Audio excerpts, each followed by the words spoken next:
বন্ধুরা আসসালামু আলাইকুম। আশা করি সকলেই আল্লাহর রহমতে ভালো আছেন। বন্ধুরা ভিডিওটির মধ্যে যে গাছটি দেখতে পাচ্ছেন তো বন্ধুরা সেই গাছটি হচ্ছে লাউ গাছ। তো বন্ধুরা লাউ গাছ কিন্তু কৃষি সবজি। তো বন্ধুরা এই সবজি হিসাবে খুবই সুস্বাদু ও পুষ্টিকর।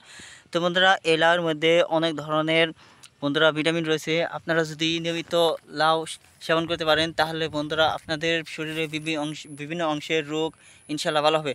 তো বন্ধুরা এই লাউ কিন্তু দেশি লাউ। লাউয়ের বিভিন্ন ধরনের জাত রয়েছে। তো বন্ধুরা দেশি লাউ আছে, হাইব্রিড লাউ আছে। তারপর বন্ধুরা এই দেশি লাউ বন্ধুরা আপনারা কিভাবে চাষ করবেন? বন্ধুরা দেশি লাউ চাষ করার ক্ষেত্রে অবশ্যই আপনাকে দেশি লাউয়ের বীজ কিনে নিতে হবে। তারপর বন্ধুরা আপনারা লাউ চাষ করার জন্য বেলে মাটি বন্ধুরা নির্বাচন করবেন, বেলে দোআঁশ মাটি। তো বন্ধুরা লাউ চাষের জন্য সবচেয়ে উত্তম জায়গা হচ্ছে বেলে দোআঁশ।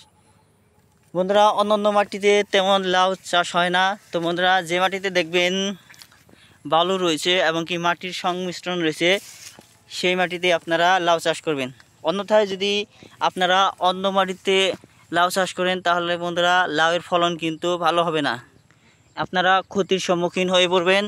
তো বন্ধুরা এই সুস্বাদু লাউ যদি আপনারা মাছ দিয়ে খেতে পারেন তাহলে দেখবেন বন্ধুরা আপনাদের মুখে রুচি ফিরে আসবে। তো বন্ধুরা এই লাউ কিন্তু অনেকের কাছে প্রিয় খাদ্য। তো বন্ধুরা শুধু লাউ অনেকের কাছে প্রিয় খাদ্য না, আমাদের নবী হযরত মুহাম্মদ সাল্লাল্লাহু আলাইহি সাল্লামের সবচেয়ে প্রিয় খাদ্য ছিল লাউ।